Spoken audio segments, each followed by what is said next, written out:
तो आज हम एक ऐसी सच्ची और रोंगटे खड़े कर देने वाली कहानी का विश्लेषण करने जा रहे हैं जो 1972 में अफगान सीमा के पास एक बेहद तनावपूर्ण मोड़ पर पहुंच गई थी।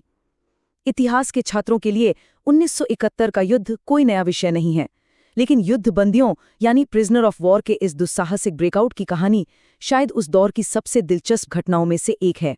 चलिए देखते हैं कि आखिर कैसे सुरक्षा की हर दीवार को चकमा देकर इस नामुमकिन सी योजना को अंजाम दिया गया। कहानी की शुरुआत करते हैं सीधे 1972 के उस पल से जहां सांसें थम गई थीं। पेशावर से थोड़ा आगे लंडी कोतल नाम की एक जगह है। वहां एक चाय की टपरी पर पठानी सूट पहने 3 आदमी खड़े हैं, अफगान सीमा से महज 5 किलोमीटर दूर। आज़ादी बिल्कुल उनके सामने है। लेकिन तभी एक स्थानीय क्लर्क उन्हें शक की निगाह से देखता है और एक ऐसा सवाल दागता है जो किसी की भी धड़कनें बढ़ा दे। तुम कौन हो, कहां से आ रहे हो और कहां जा रहे हो? और यहीं से हमारे सामने इस पूरी घटना का सबसे बड़ा और दिलचस्प सवाल खड़ा होता है। आखिर 1932 में छपे एक पुराने आउटडेटेड नक्शे ने इन 3 आदमियों को इस बिल्कुल सटीक और खतरनाक जाल में कैसे फंसा दिया? इस सवाल का जवाब ढूंढने के लिए हमें इतिहास के पन्नों में थोड़ा पीछे जाना होगा और उन भू राजनीतिक हालात को समझना होगा जिनकी वजह से उन्हें बंदी बनाया गया था। तो आइए सबसे पहले 1971 के उस युद्ध के संदर्भ को संक्षेप में समझते हैं जिसने इस पूरी घटना की नींव रखी। जैसा कि हम जानते हैं, 3 दिसंबर 1971 को युद्ध आधिकारिक तौर पर शुरू हुआ था, लेकिन इस विश्लेषण के लिए हमारी अहम तारीख है 10 दिसंबर। इसी दिन जफरवाला वॉच टावर के पास पाकिस्तानी एंटी एयरक्राफ्ट तोपों की भारी गोलाबारी के बीच भारतीय वायुसेना के पायलट दिलीप पारोलकर का सुखोई फाइटर जेट बुरी तरह क्षतिग्रस्त हो गया था। इजेक्ट करने के बाद वो दुश्मन की जमीन पर उतरे और उन्हें बंदी बना लिया गया। 25 दिसंबर तक ढाका में सरेंडर हो चुका था, लेकिन पारोलकर की असली लड़ाई तो अभी बस शुरू ही हुई थी। यहाँ एक बहुत ही दिलचस्प विरोधाभास देखने को मिलता है। एक तरफ 93,000 पाकिस्तानी सैनिकों ने सरेंडर किया था और दूसरी तरफ रावलपिंडी के पीओडब्ल्यू कैंप में फंसे थे महज 12 भारतीय पायलट।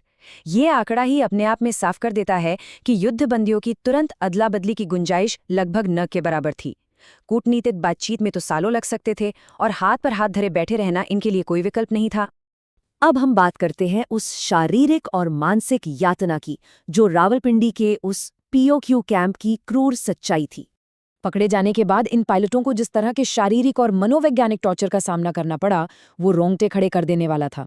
पहले तो भीड़ द्वारा बुरी तरह पीटा जाना और फिर एक अंधेरी सीलन भरी कालकोठरी में धकेल दिया जाना।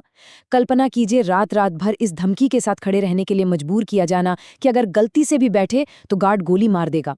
इसके साथ ही लगातार पूछताछ और दुनिया से बिल्कुल कट जाने का वो भारी मानसिक दबाव। ये कॉम्बिनेशन किसी भी इंसान को अंदर तक तोड़ने के लिए काफी था। लेकिन इंसानी जज्बे की कोई सीमा नहीं होती। जब पारुलकर पर भारतीय वायुसेना के अहम आदमपुर एयरबेस का नक्शा बनाने के लिए भारी मनोवैज्ञानिक दबाव डाला गया तो उन्होंने हार नहीं मानी। इसके बजाय उन्होंने जानबूझकर पाकिस्तानी अधिकारियों को गुमराह करने के लिए मुंबई एयरपोर्ट का नक्शा बना दिया। ये घटना इस बात का सबूत है कि इस भयानक मानसिक दबाव के बावजूद उनकी सोचने की क्षमता और विद्रोही तेवर बिल्कुल बरकरार थे। इसी मानसिक दृढ़ता ने जन्म दिया उनके अफगान मार्ग की योजना को।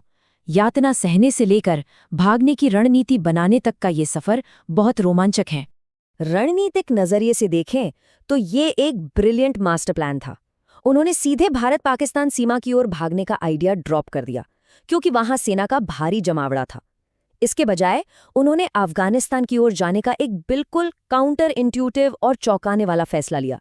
अपनी योजना के तहत उन्होंने बहुत ही चालाकी से खुद को कैंप की बाहरी दीवार के करीब सेल नंबर 4 में ट्रांसफर करवा लिया। और सबसे कमाल की बात, उन्हें कैंप के ही इंचार्ज उस्मान हामिद से एक पुराना एटलस और एक कैसेट प्लेयर मिल गया था, जो आगे चलकर उनकी इस पूरी योजना की रीढ़ बन गया। इनकी तैयारी का लेवल देखिए। कैंप से इन्हें हर महीने सिर्फ 57 रुपये का भत्ता मिलता था और इसी मामूली रकम से इन्होंने अपना सर्वाइवल किट तैयार किया। छिपने के लिए जेल के दर्जी से पठानी सूट सिलवाए, कंडेंस्ड मिल्क और मेवे जमा किए और सबसे बड़ा जुगाड़, कैसेट प्लेयर के चुंबक और एक साधारण सी सुई का इस्तेमाल करके दिशा जानने के लिए अपना खुद का कंपास बना लिया। ये उनकी बारीकी और सूझबूझ का बेहतरीन उदाहरण है।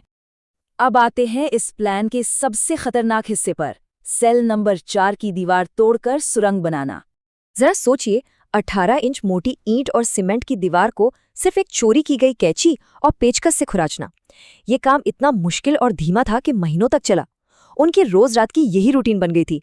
आधी रात का इंतजार करो, गार्ड्स को चकमा देने के लिए सेल का फ्यूज उड़ाओ और फिर बारी बारी से दीवार को खुरचो। जो भी मलबा निकलता उसे बहुत ही सावधानी से बिस्तर के नीचे छिपा दिया जाता।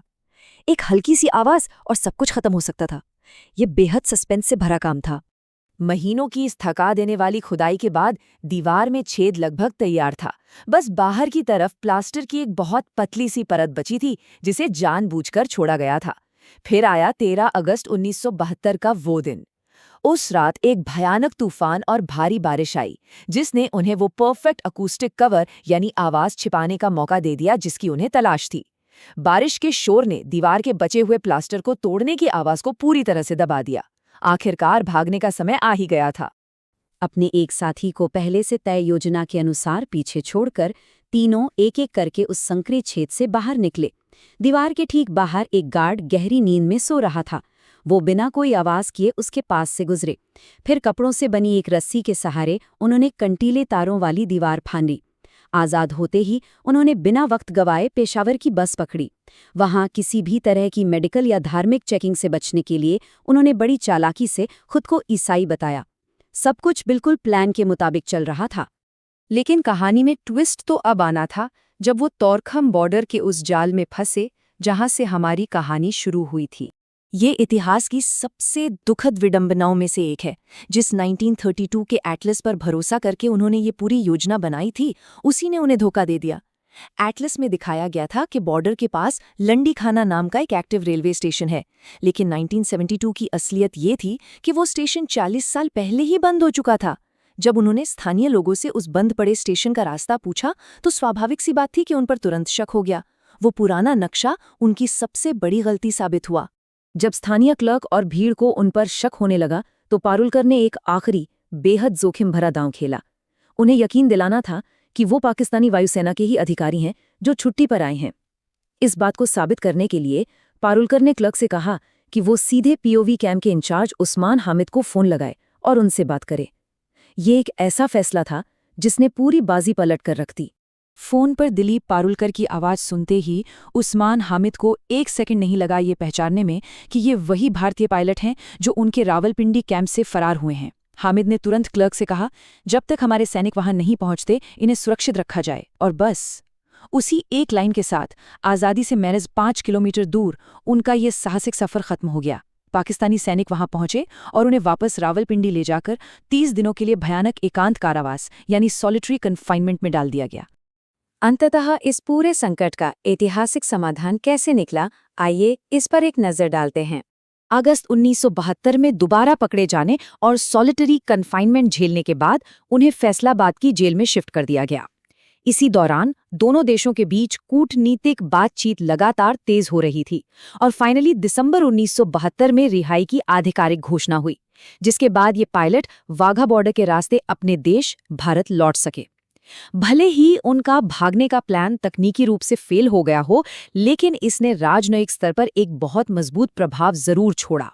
तो इस पूरे विश्लेषण का निचोड़ क्या है? वो ये है कि युद्धबंदियों की मानसिक और मनोवैज्ञानिक सहनशक्ति किसी भी ईंट या पत्थर की दीवार से कहीं ज्यादा मजबूत होती है।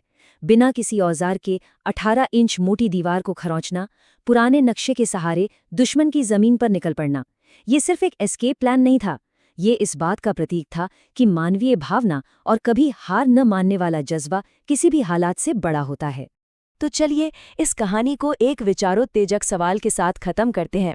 जरा सोचिए, अगर वो 1932 का पुराना नक्शा गलत नहीं होता तो क्या होता? अगर आज़ादी से सिर्फ 5 किलोमीटर दूर उस एक छोटे से सवाल ने उन्हें बेनकाब न किया होता, तो शायद POW का इतिहास कुछ और ही होता। जीत और हार के बीच का फासला अक्सर एक बहुत ही बारीक धागे पर टिका होता है और इतिहास का ये पन्ना हमें यही सिखाता है। इस कहानी के विश्लेषण में हमारे साथ जुड़ने के लिए धन्यवाद।